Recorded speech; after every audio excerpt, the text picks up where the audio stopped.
Ever heard of a Venetian princess from the court of Kublai Khan? Hmm.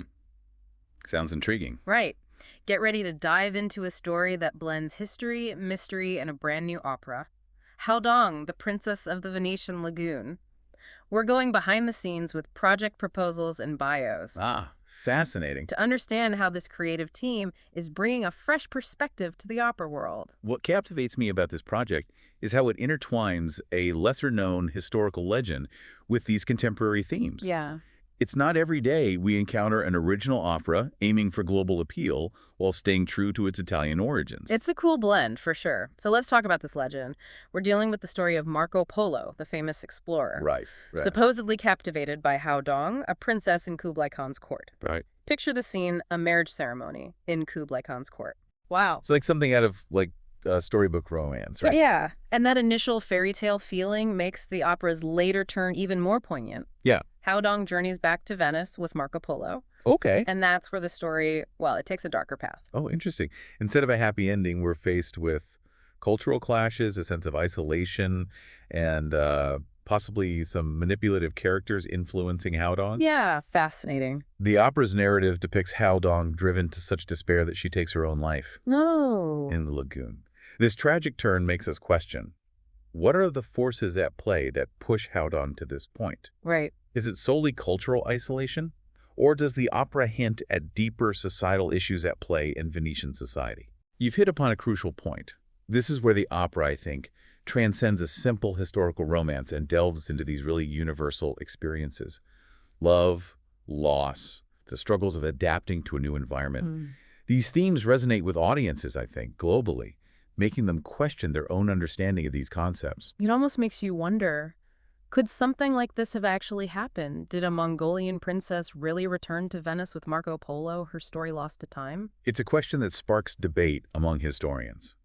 What we do know is that the opera itself is a completely original creation, Okay. not an adaptation of an existing historical account. That makes it even more fascinating. Alessandro Sicarese, the journalist and author who conceived the story, dives deep into these what-if scenarios, imagining Hao Dong's experiences in Venice. Then there's Manuela Critelli, the librettist, who takes that raw narrative and translates it into the language of opera, with all its nuances and emotional depths. And what a language it is. We have Yeah. to remember that opera, as we know it, has deep roots, originating in Italy, Florence, to be precise, around 1600. Wow. There's a beautiful symmetry in an Italian opera exploring themes of cultural exchange, albeit with a tragic outcome. Yeah.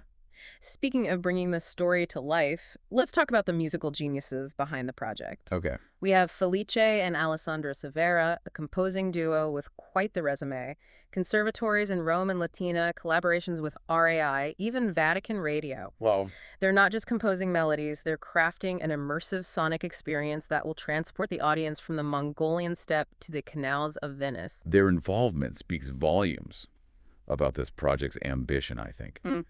It suggests a desire to push boundaries and redefine how we experience opera. And that's where it gets really intriguing for me. How do they capture those different worlds musically? I'm thinking about the Mongolian steppe versus, like, the elegance of Venice. Right. Do the composers use, like, specific instruments or melodies to reflect those contrasting settings? That's a great question. And based on their proposal, it seems they do. Okay. They talk about using traditional Mongolian instruments Wow. alongside a more classical Italian orchestra, Interesting. creating a dialogue, in a way, between the two cultures. I see. This musical fusion becomes a metaphor, for Hao Dong's own experience, Yeah. trying to reconcile these two worlds within herself. It's like the music itself is a character in the story, Yeah. reflecting Hao Dong's internal struggle. The proposal also mentioned their aim to reach a global audience. Right. They're not just targeting, opera aficionados. It feels like they're trying to make this story accessible to everyone. And there's a real opportunity there. The 2022 SIAE report actually showed a resurgence in opera attendance in Italy, Oh, really? especially among younger generations. Wow. This suggests a growing interest, a thirst for these grand narratives. Okay. Combining that renewed interest with a story that has global appeal could be a winning strategy. It's almost as if they're bridging the gap between a traditional art form and a modern audience. The proposal also touched upon the economic side of things, the possibility of taking this opera international, Yeah. staging it in theaters around the world. It's a smart move. Cultural tourism is a significant industry, and opera can be a major draw. Right. People travel from all corners of the globe to experience these legendary venues and performances. Yeah. Imagine the impact this opera could become Italy's latest cultural export, Wow. generating excitement and revenue. It's bigger than just one performance. Right. It's about cultural exchange, artistic innovation, and economic opportunity. But beyond all that, what truly stands out to you about this opera? Why should people pay attention?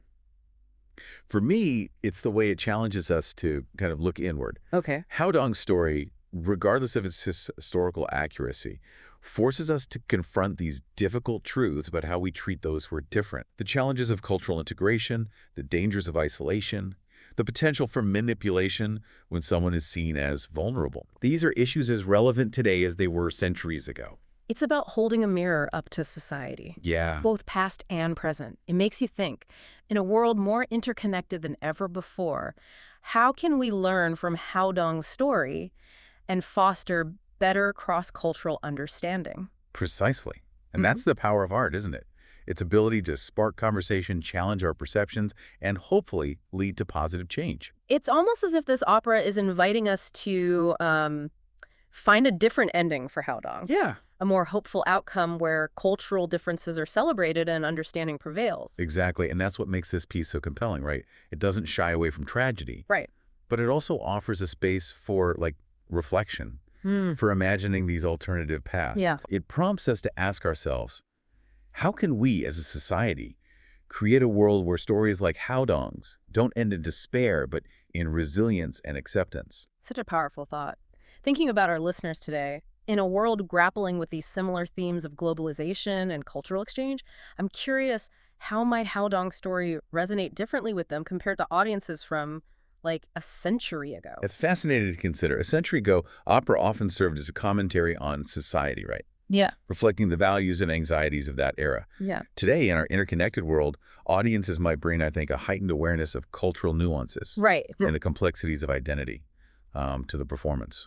And with that heightened awareness, maybe they'll find new layers of meaning within the opera, new interpretations that speak to their own experiences in a way that previous generations might not have imagined. Precisely. It becomes a dialogue, Yeah. a shared experience that transcends time.